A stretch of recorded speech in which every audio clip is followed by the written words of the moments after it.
नमस्कार, लाइव बिहार देख रहे हैं आप। आपके साथ मैं स्नेहा गुप्ता। बिहार में उपचुनाव का बिगुल बज चुका है। बिगुल बजने के साथ ही हर पार्टी अपने कैंडिडेट उतार चुकी है। आपको बता दें कि जहां एक तरफ एनडीए अलायंस है तो दूसरी तरफ आईएनडीआई अलायंस, तो तीसरी तरफ जन स्वराज पार्टी ने बिहार की राजनीति में एंट्री मार के ये मुकाबला त्रिकोणीय कर दिया है।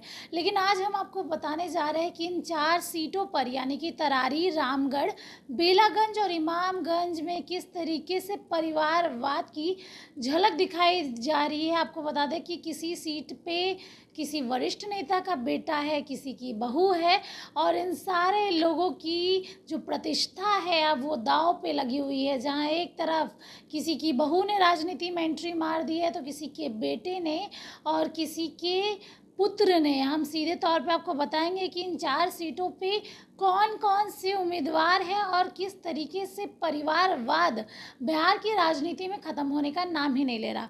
बिहार में 2025 में विधानसभा चुनाव होने वाले हैं। इसके पहले 4 सीटों पर 13 नवंबर को उपचुनाव है। इस बार नई टीम भी सामने आई। नेताओं को गुण सिखाने वाले प्रशांत किशोर किस तरीके से कैंपेन करते हैं। उन्होंने कई बड़े नेताओं के साथ कैंपेन किया है और उनको जिताने का काम किया। उन्होंने भी बिहार की राजनीति में एंट्री मार ली है, तो दूसरी तरफ उन्होंने अपनी पार्टी भी बना ली है, जन स्वराज पार्टी।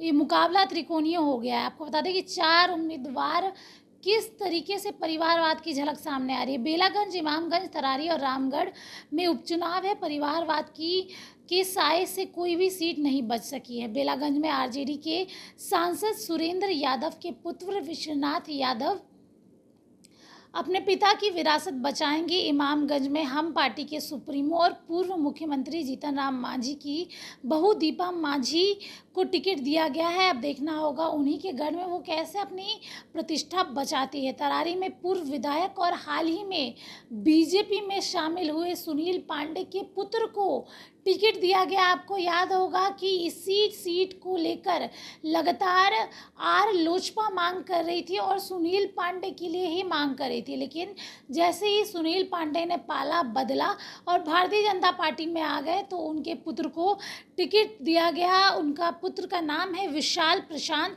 अपने पिता की हार का बदला लेने के लिए उतर रहे हैं। अब देखना होगा कि जीत मिलती है कि नहीं। रामगढ़ में भाई सुधाकर सिंह और पिता जगदानंद सिंह के गढ़ में आरजेडी के अजीत सिंह जो है मैदान में है, जो कि सुधाकर सिंह के भाई हैं और जगदानंद सिंह के छोटे बेटे।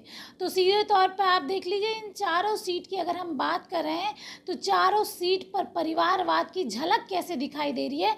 और किसी सामान्य कार्यकर्ताओं को टिकट नहीं दी गई है।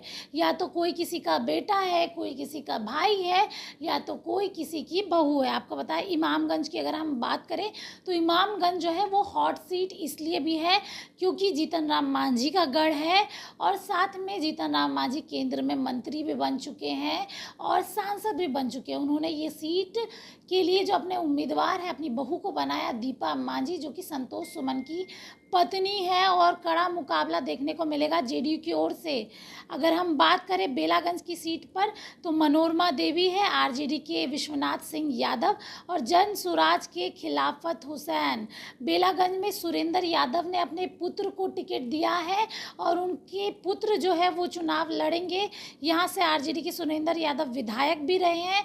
वे जहानाबाद लोकसभा सीट से सांसद बन चुके। सुरेंद्र यादव 1990 में यहाँ से विधानसभा चुनाव जीतते आ रहे हैं। सांसद चुने जाने के बाद ये सीट खाली हुई और उनके परिवार का ही कब्जा रहा है। तो अब देखना होगा कि उनके बेटा जो है वो किस तरीके से उनकी शाख बजाता है। तो अब बढ़ते हैं अगली सीट की ओर और बात करेंगे तरारी की। तरारी सबसे हॉट सीट है क्योंकि तरारी का मुकाबला दिलचस्प है, जहां बीजेपी की ओर से विशाल प्रशांत जो कि सुनील पांडे के बेटे हैं, तो माले से राजू यादव और जन स्वराज से जनरल एसके सिंह, जहां पर ये मुकाबला त्रिकोणीय है और दिलचस्प है क्योंकि माले के सुदामा प्रसाद ने आरा लोकसभा चुनाव में केंद्रीय मंत्री आर के सिन्हा को हराया और सांसद बने। इससे वजह से ये सीट खाली हुई और और अब माले चाहती तो परिवारवाद के तहत सुदामा प्रसाद की पत्नी शोभा मंडल को यहाँ से उम्मीदवार बना सकती थी, लेकिन ऐसा नहीं हुआ। और सीधे तौर पे आपको बता दें कि माले के राजू यादव जो है यहाँ से चुनाव लड़ेंगे। तरारे में माले ने राजू यादव को मैदान में उतारा है। वे 2010 में छात्र संगठन से जुड़े हुए हैं और लगातार पढ़ाई लिखाई की बात करते हैं। अब बढ़ते हैं अगली सीट की ओर और बात करेंगे रामगढ़ की सीट की। रामगढ़ की सीट इसलिए चर्चा में है क्योंकि सुधाकर सिंह अब सांसद बन चुके हैं, जो कि जगदानंद सिंह के बेटे हैं, और इसी वजह से ये सीट खाली हुई। और अब जगदानंद सिंह की प्रतिष्ठा दांव पर है, क्योंकि पहले तो उनके बेटे सुधाकर सिंह वहाँ के विधायक थे, जिसके बाद जब वो सांसद बने तो ये सीट खाली हो गई।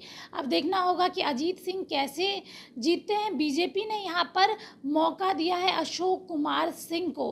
तो सीधे तौर पे आप देख सकते हैं कि इन चारों सीट पर किस तरीके से परिवारवाद दिख रहा है, किस तरीके से किसी की पुत्र, बहू, बेटे, भाई को टिकट दी जा रही है, लेकिन जो कार्यकर्ता है उनको टिकट नहीं दी जा रही है। अब देखना होगा, बिहार की राजनीति में ऐसे भी कहा जाता है कि परिवारवाद बढ़ चढ़ के दिखाई देता है, लेकिन जन स्वराज पार्टी आई है जो कि इस बार अच्छे छवि के नेताओं को मैदान में उतारी है। तो देखना होगा ज़मीनी स्तर पर ये मुकाबला कैसा रहेगा। आप बने रहिए हमारे साथ, तब तक के लिए बहुत बहुत